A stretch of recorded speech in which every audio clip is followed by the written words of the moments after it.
আজকের আলোচনার বিষয় বিশ্বনবী মুহাম্মদ সাল্লাল্লাহু আলাইহি ওয়াসাল্লাম এবং তার প্রতি দরুদ আদায়ের পদ্ধতি।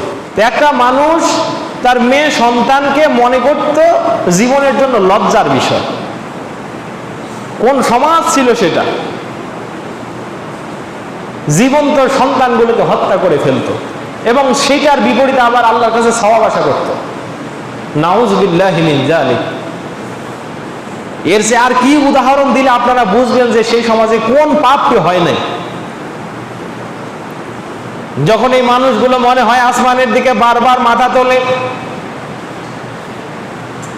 হয়তো কেউ কেউ এমনও ছিল আল্লাহকে বলে রব্বুল আলামিন এত অন্যায় আর সহ্য হয় না, এত পাপ পঙ্কিলতা, একটা গোত্রের সাথে আর একটা গোত্রের যুদ্ধ লেগে যায়। আউস এবং খাজরাজ নামক যে দুইটা গোত্র ছিল মদিনায়, একজনের উঠানে একটা ছাগল এসে কিছু গম খেয়েছে, আর এই নিয়ে যে মারামারি বাঁধলো, 40 বছর যুদ্ধ চলতেই আছে, বুআসের যুদ্ধ। আল্লাহ তুমি একজন মানুষ পাঠাও, তুমি কাউকে পাঠাও যারা আমাদেরকে বোঝাবে যে এটা পাপ, যারা বিশৃঙ্খল এই সমাজটাকে আবার তোমার শান্তির আবহ দিয়ে তৈরি করবে। আল্লাহ সেই সময় পৃথিবীর জমিনে পাঠালেন বিশ্বনবী মুহাম্মদ সাল্লাল্লাহু আলাইহি ওয়াসাল্লামকে এবং ঘোষণা দিলেন সূরা আম্বিয়া 21 নম্বর সূরা আম্বিয়া আয়াত নম্বর 160, ওয়ামা আরসালনাকা ইল্লা রাহমাতাল লিল আলামিন। হে নবী, পৃথিবীতে পাঠালাম আপনাকে, পাঠালাম কেবল যখন মানুষগুলো রহমত খুঁজে পায় না, যখন মানুষগুলো শুধু গজবে নিমজ্জিত, আমি আপনাকে রহমতের এনশিওরিটি দিয়ে পাঠালাম। যারা পৃথিবীর জমিনে আপনার কথা মেনে চলবে, শুনবে, মানবে, এমনকি আপনি পৃথিবীতে যাওয়াটাই পৃথিবীর জন্য রহমত, আমি আপনাকে রহমত হিসেবে পৃথিবীতে পাঠিয়ে দিলাম। সুবহানাল্লাহ। তাহলে বলেন, আমাদের নবীর প্রথম মর্যাদা, নবী আল্লাহর পক্ষ থেকে বিশ্ববাসীর জন্য কি? রহমত। আবার আল্লাহ বলেন, নবী আপনি পৃথিবীর মানুষকে ঘোষণা করে দেন, আপনি শুধু মক্কার নবী নন, আপনি শুধু মদিনার নবী নন, আপনি শুধু আউস, খাজরাজ, কুরাইশ আর বনি নাজ্জার, বনি নজির, বনি কাইনুকা এই সমস্ত গোত্রের শুধু নবী নন, বরং আপনি বলে দিন কুল ইন্নী রাসূলুল্লাহি ইলাইকুম জামিআ। হে নবী আপনি বলেন, হে তামাম বিশ্ববাসী, ইন্নী রাসূলুল্লাহি ইলাইকুম জামিআ, আমি তোমাদের সকলের জন্য নবী, আমি তোমাদের সকলের জন্য রাসূল। সুবহানাল্লাহ। এতে তাফসীরে মুফাসসিরিনে কেরাম লিখেছেন, আল্লাহর নবী সকলের জন্য নবী মানে নবী সাল্লামের মুহূর্ত থেকে কিয়ামত পর্যন্ত যত মানুষ, যত জিন, যত ইনসান পৃথিবীর জমিনে জন্মগ্রহণ করবে, সবগুলোরই একচ্ছত্র নবী বিশ্ব নবী মুহাম্মদ সাল্লাল্লাহু আলাইহি ওয়াসাল্লাম। সেজন্য নবী আলাইহিস সালাতু ওয়াস সালাম মিশকাতুল মাসাবি কিতাবুল ঈমান এর ভিতরে একটা হাদিস বলেছেন, হযরত আনাস রাদিয়াল্লাহু তাআলা আনহু থেকে বর্ণিত হাদিস।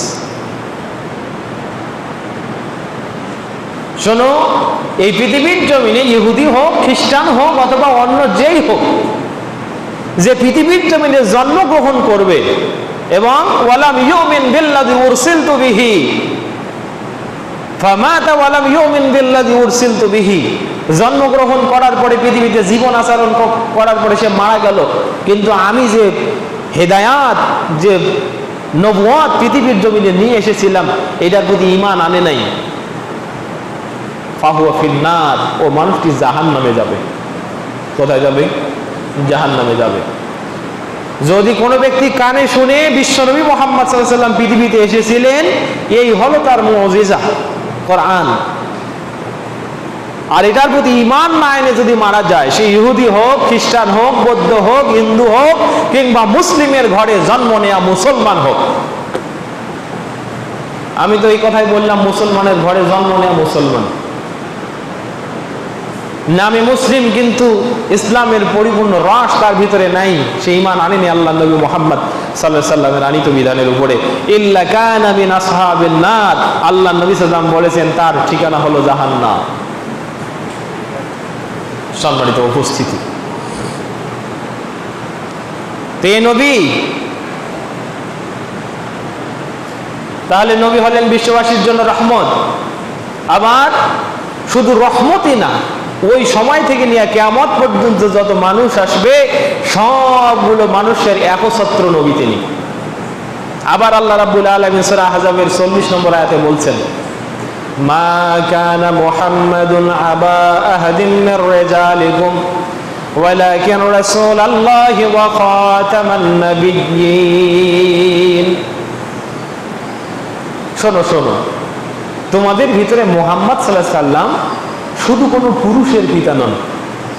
মুহাম্মদ সাল্লামের ওই যে ছেলে ছিল না কাসেম, আব্দুল্লাহ, শুধু এদের পিতাই নন, বরং মুহাম্মদ সাল্লাম আবা আহাদিম ওয়ালাকিন রাসূলুল্লাহ, তিনি আল্লাহর রাসূল ওয়া খাতামান নাবিয়্যিন, এবং নবুয়তের পরিসমাপ্তিকারী। তারপরে পৃথিবীর জমিনে আর কোনো নবী আসবে না।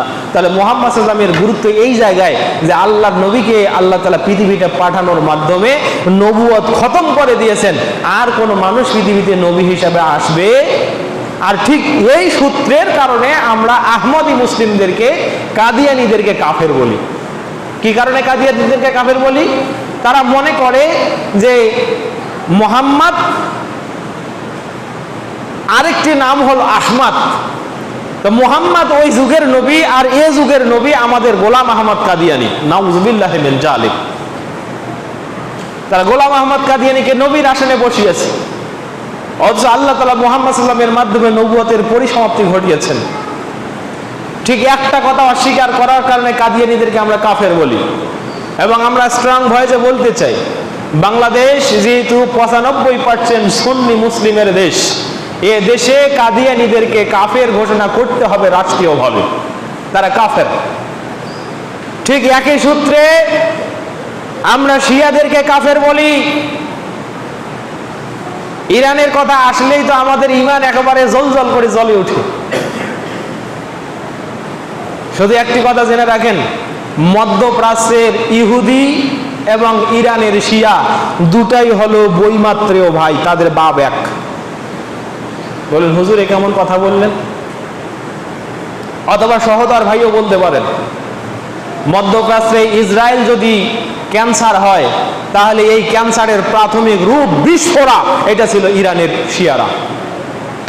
সম্মানিত উপস্থিতি, আমরা সেদিক যাচ্ছি না, আমি বিস্তারিত বিষয়, আমার ঘোষিত বিষয়ের কথা বলবো। আবার এই নবী যখন পৃথিবীর জমিনে আসবেন, আল্লাহ বলেন, শোনো বিশ্ববাসী, শোনো তোমাদের নবী কেমন নবী। আমি কোন নবীকে যখন পৃথিবীর জমিনে পাঠিয়েছি, তার আগে নবীদের কাছ থেকে কোনো ওয়াদা নেই নাই, বরং তোমাদের নবী মুহাম্মদুর রাসূলুল্লাহ সাল্লাল্লাহু আলাইহি ওয়াসাল্লামকে যখন পৃথিবীতে পাঠাই নাই, যখন নবীগণ রূহের জগতে ছিল, সবগুলা নবীদের রূহকে মুহাম্মদ সাল্লামের রূহ বাদ দিয়া সবগুলা নবীর রূহকে একটা জায়গায় নিয়ে আমি ওয়াদা নিয়েছিলাম, ও নবীরা, লামা আতাইতুকুম মিন কিতাবিন ওয়া হিকমা, যখন আমি তোমাদেরকে পৃথিবীর জমিনে পাঠাবো, তোমাদেরকে নবুয়ত দেব, তোমাদেরকে হিকমত দেব, তোমাদেরকে কিতাব দেব। তোমাদের পরে পরে পৃথিবীর জমিনে সুম্মা জাআকুম রাসূলুম, আমার পক্ষ থেকে একজন রাসূল যাবে, যেই মুহূর্তে আমার রাসূল তোমাদের কাছে যাবে, লা তুমিনুন্না বিহি ওয়া লা তানসুরুন্না, তোমাদেরকে আমি যত বড় কিতাব দেই না কেন, যত কিতাব দেই না কেন, ওই রাসূল পৃথিবীতে যাওয়ার সাথে সাথে তোমাদের কিতাবগুলো বাতিল হয়ে যাবে। তোমাদের উচিত হবে লা তুমিনুন্না বিহি, তোমাদের নবুয়ত বাতিল করে আমার ওই নবীর নবুয়তকে গ্রহণ করা। বলেন সুবহানাল্লাহ। এবং দিন প্রতিষ্ঠার জন্য, তার দিন প্রতিষ্ঠার জন্য, তার দিনের অগ্রণী সৈনিক হয়ে যাওয়া।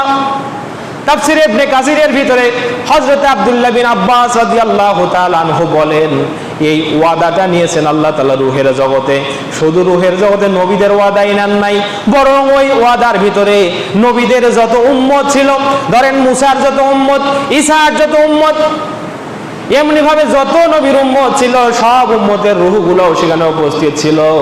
আল্লাহ তাআলা নবীদেরকে আদেশ করেছেন, আর নবীরা তাদের পরে তাদের উম্মতদেরকে আদেশ করেছেন, শোনো আমার উম্মতেরা, যেই মুহূর্তে মুহাম্মদ সাল্লাল্লাহু আলাইহি ওয়াসাল্লাম পৃথিবীতে যাবে, তোমরা আমার নবুয়তকে বাতিল করে মুহাম্মাদের নবুয়তকে গ্রহণ করবে, মানে তার উপর ঈমান আনবে এবং তার নবুয়ত পৃথিবীর জমিনে প্রতিষ্ঠা করার জন্য চেষ্টা চালিয়ে যাবে। দেখেন তাফসীর ইবনে কাসির আয়াতের তাফসীরে মুসনাদে আহমদের এই হাদিস জলজল করে পড়ে আছে সহিহ সনদে। লা তুমিনুন্না বিহি, অবশ্যই লাম তাকিদ ওয়া নুনে তাকিদ সাকিলা ব্যবহার করে আল্লাহ বলছেন অবশ্যই অবশ্যই তোমরা তার উপর ঈমান আনবে, ওয়ালা তানসুরুন্নাহু, এবং তাকে তানসুরুন্নাহু, এবং তাকে সাহায্য করবে, লিগালাবাতিদ দ্বীন আল ইসলামিয়া, দ্বীন ইসলাম প্রতিষ্ঠা করার জন্য। আমার ভাইরা, এই যে আয়াতগুলো পড়ে শোনালাম, আমাদের নবী কি ছোট নবী নাকি বড় নবী? খালি বড়? ইমামুল আম্বিয়া মিরাজের ঘটনা শুনছেন না? বাইতুল মুকাদ্দাসে গিয়ে দেখলেন সব নবী কাতার হয়ে দাঁড়িয়ে আছে। ওয়াহুম ইয়াসাবুনা আইয়ুহুম ইয়াউম্মু হাযিহিল কওম, তারা সেদিন মনে করছিল যে আজকে কে আমাদের ইমামতি করবে। আল্লাহ নবীর ফাখাযা জিবরাইল ইয়াদে মুহাম্মদ সাল্লাল্লাহু আলাইহি সাল্লাম, মুহাম্মদ সাল্লাল্লাহু হাত ধরলেন আর বললেন, ইয়া মুহাম্মদ আনতা আহাক্কু আন তুআম্মা হাযিহিল কওম, এই কওমের ইমামতি করার জন্য সবচেয়ে যোগ্য ব্যক্তি আপনি, যান সালাত আদায় করে দেন। তার মানে বোঝা গেল তিনি নবীদেরও ইমাম, ইমামুল মুরসালিন। আমার ভাই, সেই নবী আবার কতদিন শুনছেন না হযরত ইব্রাহিম আলাইহিস সালাম দোয়া করতেছেন, আল্লাহ একজন নবী পাঠাও। হযরত ঈসা আলাইহিস সালাম পৃথিবীর জমিনে আসছেন, 33 বছর মাত্র বেঁচে ছিলেন। মুফাসসিরিনে কেরাম বলছে যে ঈসা আলাইহিস সালামের দুটো মিশন ছিল, এক তাওরাতের সত্যতা প্রমাণ করা, আর দুই তারপরে পরে একজন নবী পৃথিবীর জমিনে আসবে, তার নাম হবে আহমদ, এই নামটা পৃথিবীর জমিনবাসীকে ঘোষণা করে দাও। সুবহানাল্লাহ। সূরা সফের 8 নম্বর আয়াতে কথা আসছে, 6 নম্বর আয়াতে কথা আসছে। তাহলে এতগুলো ঘটনা প্রমাণ করে আমাদের নবী মুহাম্মদ সাল্লাল্লাহু আলাইহি ওয়াসাল্লাম সব নবীদের থেকে শ্রেষ্ঠ নবী, নবীর আনিত বিধান সব নবীর আনিত বিধানের চেয়ে শ্রেষ্ঠ। সুবহানাল্লাহ। তবে কোন নবীকে অস্বীকার করার কোনো কায়দা আছে না। আবার মর্যাদার দিক থেকে এটা আকীদার বিষয়, কোন নবীকে কোন নবীর উপরে আল্লাহর কাছে বেশি মর্যাদা দেওয়া যাবে না। আল্লাহ রাসূল বলেছেন, না লা তুখাইয়িরুনি আলা ইবনিল মাত্তা, তোমরা ইউনুসের উপরে আমাকে উত্তম মনে করো না, তোমরা মুসার উপরে আমাকে বেশি কল্যাণকর মনে করো। এটা রাসূল সাল্লাল্লাহু আলাইহি ওয়াসাল্লামের বিনয়, কিন্তু আল্লাহ রাসূল সাল্লাল্লাহু আলাইহি ওয়াসাল্লাম বলছেন, আনা সাইয়্যিদু বানি আদম ইয়াউমাল কিয়ামা লা ফাখরা আলাইহি, আমি কিয়ামতের ময়দানে বনি আদমের সর্দার হব, এটা নিয়ে আমার মনের ভিতরে কোনো গৌরব কিংবা অহংকার নাই। এটা ছিল নবীর বিনয়, তিনি জানতেন তিনি সব নবীর সর্দার। সুবহানাল্লাহ। সেই নবীর প্রতি দরুদ পড়ব, কি পড়ব? সেই নবীর প্রতি দরুদ পড়ব। এটা নিয়ে সমাজে গোলমাল লাগছে না লাগে নাই? দরুদ পড়া নিয়ে কোপাকুপি শুরু হয়ে গেছে, হয়েছে না? গত জুমাবার নামাজের পরে পরেই দেখছি, হায় হায় সুবহানাল্লাহ, একজন মাদানী আলেমকে আচ্ছা মতো ছুরি দিয়ে কোপাইছে। তিনি নাকি বলছে যে রাসূল সাল্লাল্লাহু আলাইহি ওয়াসাল্লাম কি পিয়ন, নাউজুবিল্লাহ। না, এই কথাগুলো রাসূল সাল্লাল্লাহু আলাইহি ওয়াসাল্লামের সাথে যায় না। তবে হ্যাঁ, তারা এর চেয়েও ভয়ঙ্কর কথা বলে। ওই লোকটা আবার সাক্ষাৎকার দিচ্ছে যে আমার দয়াল নবী দুনিয়া এবং আখিরাতের বাদশাহ। শুনছেন কি এটা? যে লোকটা এই মাদানী আলেমটাকে কোপালো একটা সামান্য ফতোয়ার হেরফের হওয়ার কারণে, তিনি বলেছেন কি বলেন না আল্লাহু আলাম, তবে যদি তিনি নবীকে পিয়ন বলে থাকে, উদাহরণ দিয়েও যদি থাকে, আমি মনে করব ওই আলেমকেও তওবা করা উচিত। যদি বলে থাকে এটা, আর যদি এটা প্রোপাগান্ডা ছড়িয়ে একজন আলেমকে হেয় করার জন্য কেউ তার উপরে অত্যাচার করে, তাহলে জেনে রাখেন তিরমিজির হাদিস, কেউ যদি একজন মুসলমানের রক্ত নিয়ে তামাশা করে লাকাব্বাহুমুল্লাহু ফিন্নার, আল্লাহ বলছেন দুনিয়া এবং আসমানের সমস্ত জিন ইনসান যদি মাত্র একজন মুমিনের রক্ত নিয়ে তামাশা করে, একজন মুমিনকে হত্যা করার চেষ্টা করে, একজন মুমিনের রক্ত নিয়ে খেলে, লাকাব্বাহুমুল্লাহু ফিন্নার, অবশ্যই আল্লাহ তাআলা ওই এক মুমিনের রক্তের কারণে আসমান জমিনের সব অত্যাচারীদেরকে জাহান্নামে দেবেন। তিরমিজির হাদিস, সহিহ হাদিস পড়ে আছে। সম্মানিত উপস্থিতি, যে মানুষের আকীদা এটা যে আমার দয়াল নবী দুনিয়া এবং আখিরাতের বাদশা, নাউজুবিল্লাহ বলেন, নবীকে আবার দয়াল নবী বলাটাও কতটুকু যুক্তিযুক্ত, তার কারণ দয়াল তিনি কে? আল্লাহ বলছেন আল্লাহ গফুরুর রহিম আর রহমান আর রহিম। আল্লাহ রহমান আল্লাহ রহিম মানে সবচেয়ে দয়ালু তিনি। তার মানে দয়াল যদি বলতে হয় আল্লাহ, দয়াল কে? আল্লাহ, দয়াল তো আল্লাহ। আবার দুনিয়া এবং আখিরাতের বাদশা কে? কে বলেন তো, জানেন না এটা? মালিক ইয়াউমিদ্দিন ওয়ালিল্লাহি খাজাইনুস সামাওয়াতি ওয়াল আরদ। সূরা ফাতিহা বারবার পড়ছেন না? তিনি বিচার দিবসের মালিক, মানে কিয়ামতের যত বিষয় আছে সবগুলোর মালিক তিনি আল্লাহ।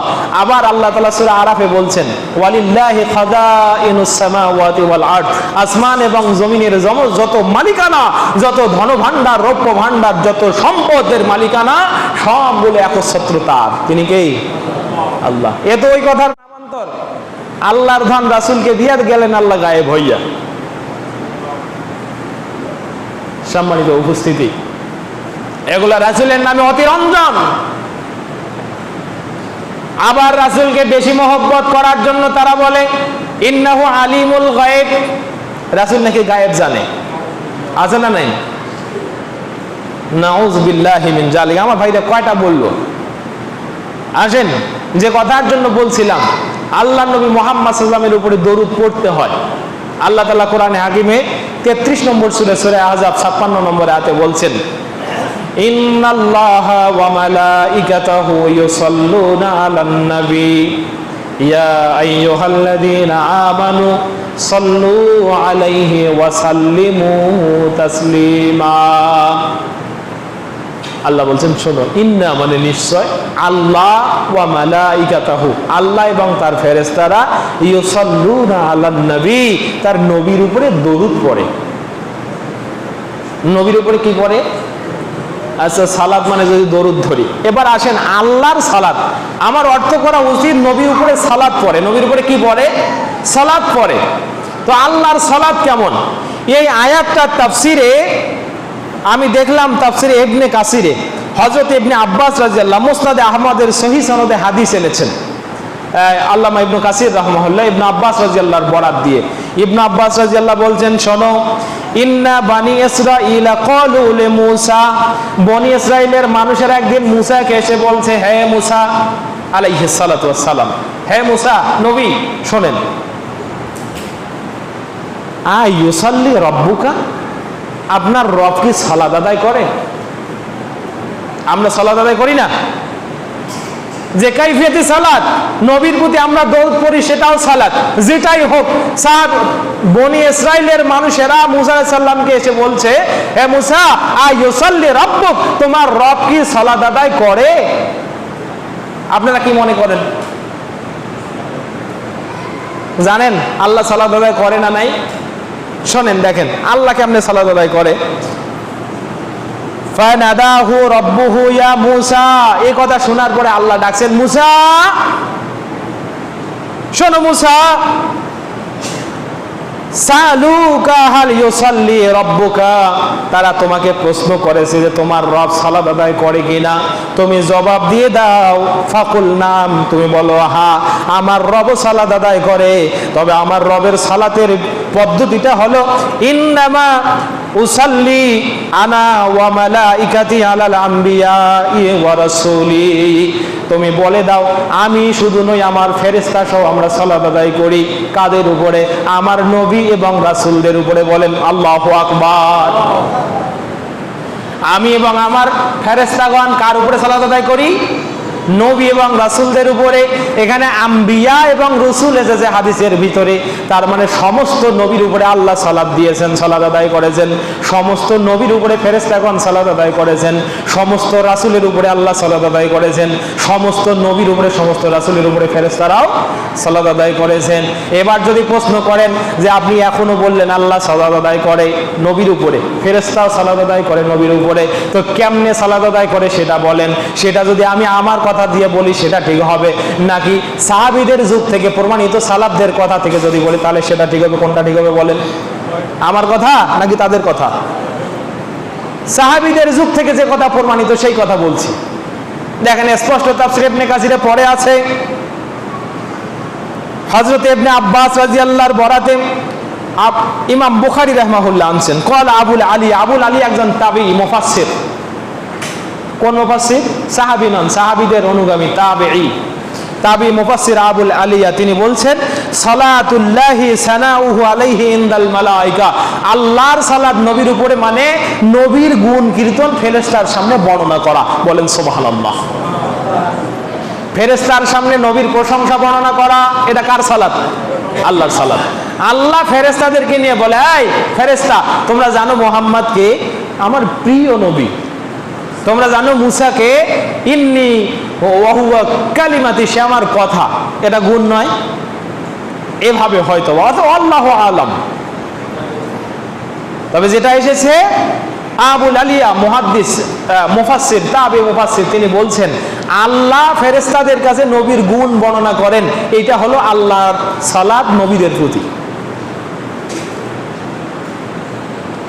তারপরে ওয়াসালাতুল মালাইকাতি আদ-দুআ, ওয়াসালাতুল মালাইকাতি আদ-দুআ। এবার ফেরেশতারা কিভাবে সালাত আদায় করে? ফেরেশতারা আল্লাহর কাছে নবীর জন্য দোয়া করে। দোয়া ক্ষমার জন্য হতে পারে, মর্যাদা বাড়ানোর জন্য হতে পারে, অথবা জান্নাতের উঁচু মাকাম চাওয়ার জন্য হতে পারে, অথবা নবী যখন বদরের যুদ্ধে যাবে, বদরে যেন কোনো ধরনের নবীর বিপরীতে কোনো কিছু না হয় সেজন্য দোয়া হইতে পারে না? তাহলে বলেন তাবিঈ মুফাসসির আবুল আলিয়া তিনি কি বলছেন?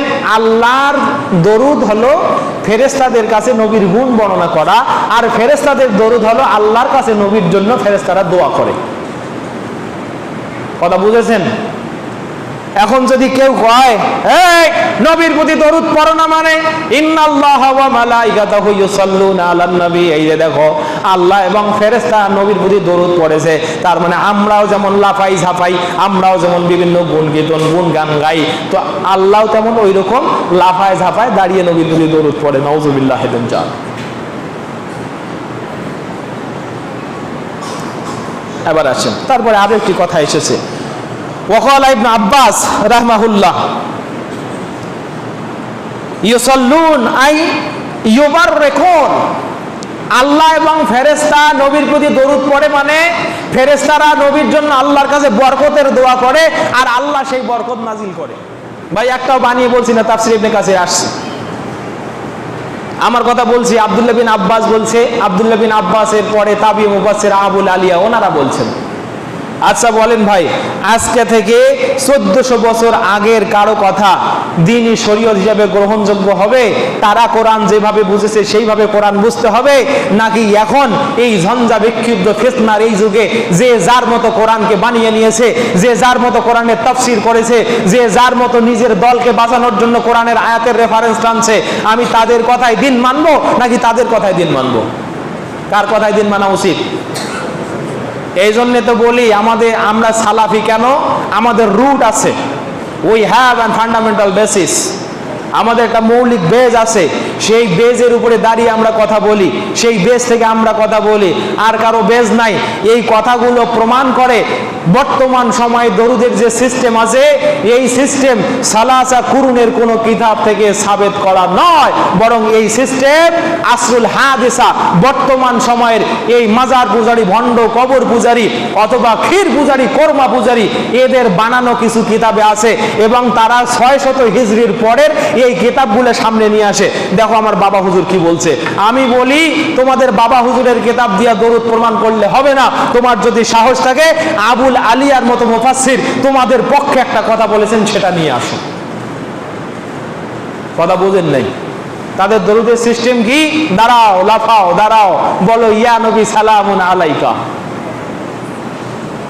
ইয়া নবী সালামুন আলাইকা। বলছে কিছুক্ষণ আগে কিছু উর্দু শের পড়লো, পড়ার পরে আকস্মিক দাঁড়ালো ইয়া নবী সালামু আলাইকা বলে দাঁড়িয়ে গেল।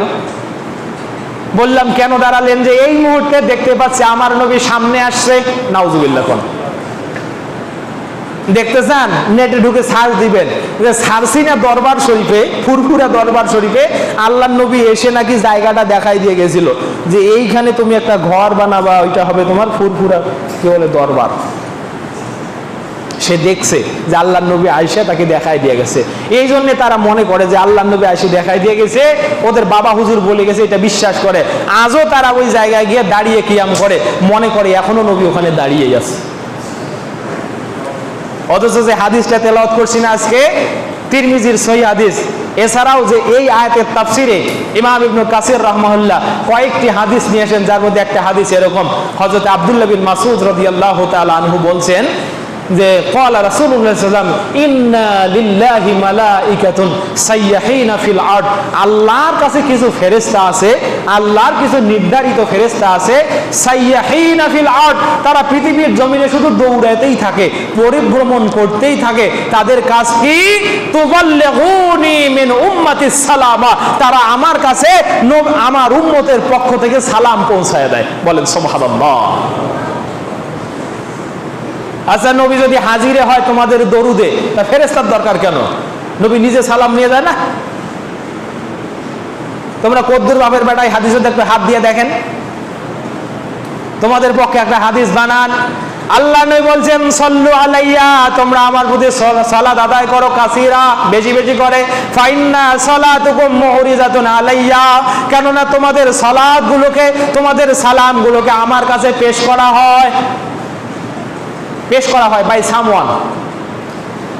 এই ইন্টারমিডিয়েট যারা পড়েন, প্যাসেজ ন্যারেশন ইয়া আছে না, কি বলে ভয়েস আছে না, সেখানে সাপোজিশন নামে একটা অধ্যায় আছে, সাপোজিশন নামে আলাদা একটা চ্যাপ্টার আছে ছোট করে। আল্লাহ নবী বলছেন ফাইন্না সালাতুকুম মুহরিজাতুন আলাইয়া, তোমাদের সালাতগুলো আমার কাছে পেশ করা হয় বাই মালাইকা, হতে পারে ফেরেশতা কর্তৃক। তার কারণ আল্লাহ বলছেন সাইয়্যাহিনা ফিল আরদ, ওই ফেরেশতারা জমিনে পরিভ্রমণ করে, তুবাল্লিগুনি সালাম মিন উম্মাতিস সালামা, তারা আমার উম্মতের পক্ষ থেকে যে সালামগুলো, আমার উম্মত যে সালাম পড়ে, ওই সালাম আমার কাছে পৌঁছায় দেয়। তো হাদিস তো এইটা বলে, তুমি বেটা রাসূলকে টেনে তোমার কাছে আনলে কেন? কেন আনছো? জবাব দাও।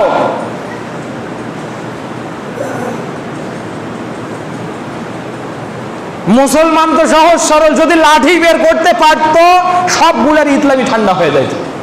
লাঠি বের করবে কেমনে? লাঠি বের করার জন্য তো জোর লাগে, জোরে তো নাই মুসলমানের ভিতরে, ইমানে নাই, কোরআন নাই, হাদিস নাই, ও লাঠি বের করবে কেমনে?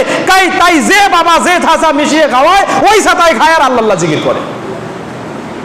কথা বুঝতে পারেননি? কিছু মানুষ তো এমন আছে, ওই দিকে যাবে, কান পড়া শুনে আসবে, আসে আমাদের সালাফি আলেমদেরকে হেরাস করা শুরু করবে। এত স্পষ্ট কথা, ওরা বলুক না খুলে খুলে। সম্মানিত উপস্থিতি, এগুলা দরুদের সিস্টেম নয়। তাহলে দরুদের সিস্টেম কি? মসজিদের খুতবা তো শেষ, আমারও আর বলার সময় নেই, আরো অনেক কথা এর ভিতরে আছে, এবং এগুলো আকীদার প্রশ্ন। আল্লাহর নবীকে যদি আপনি হাজির নাজির মনে করেন, বলেন আমরা বলছি আল্লাহ হুকমাতান সমস্ত বান্দার কাছে হাজির। আল্লাহ কি সশরীরে হাজির? আল্লাহ তার নিজস্ব গাঠনিক যে সুরত আছে সেটা নিয়ে বান্দার কাছে হাজির।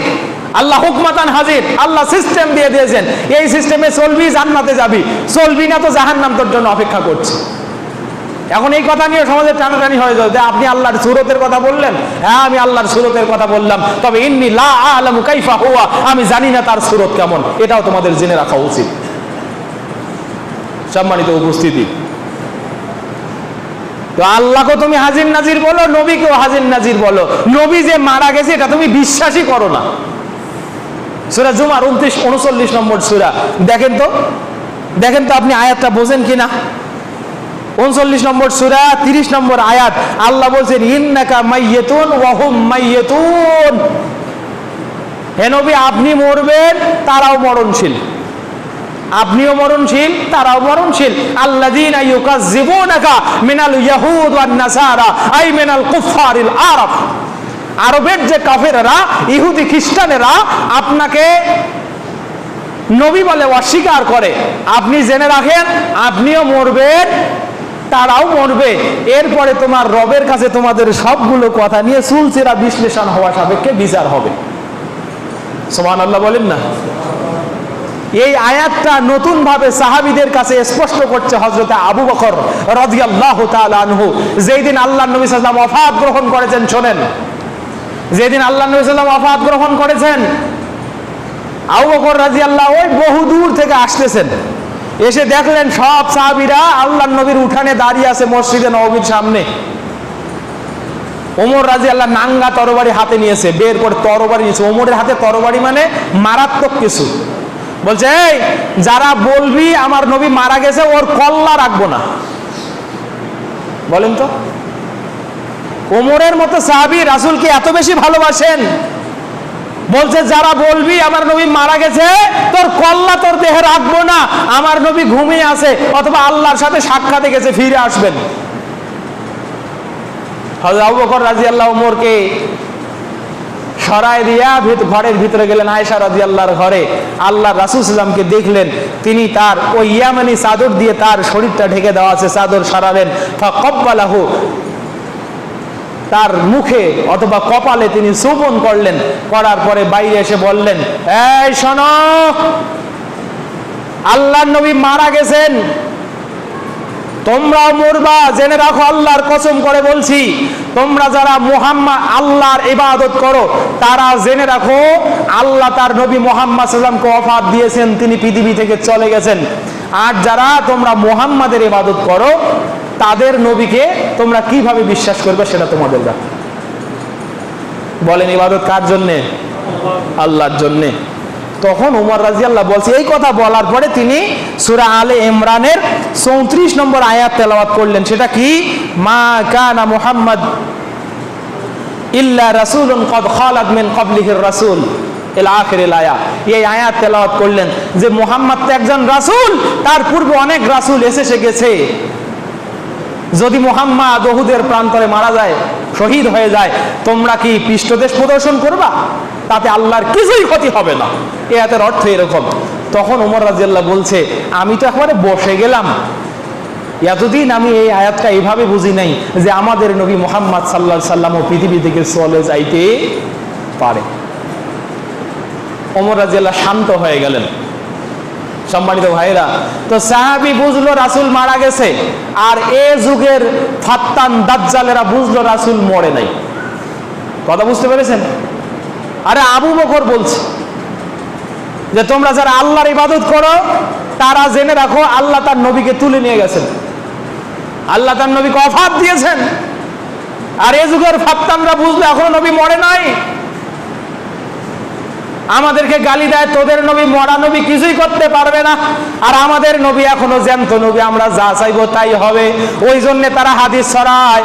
কোন কাদাকার কোন মুহাদ্দিস যেন এক সময় নাকি কি বলে মক্কাতে আসছিল, এসে নাকি বলছে, ইয়া রাসূলুল্লাহ, এতদিন ওই কুফা থেকে আমার রুহুটা আপনার দরবারে পাঠাইতাম, আমার রুহুটা আপনাকে সালাম পড়ে আবার সেই কুফায় ফিরে যাইতো, কিন্তু আমি এইবার সশরীরে নিজে হজে আসছি, ইয়া রাসূলুল্লাহ সালামুন আলাইকা, এই যে হাতটা বাড়িয়ে দিলাম, এই অধমকে যদি তুমি ভালোবাসো তাহলে হাতটা বাড়িয়ে এবার মুসাফা করো।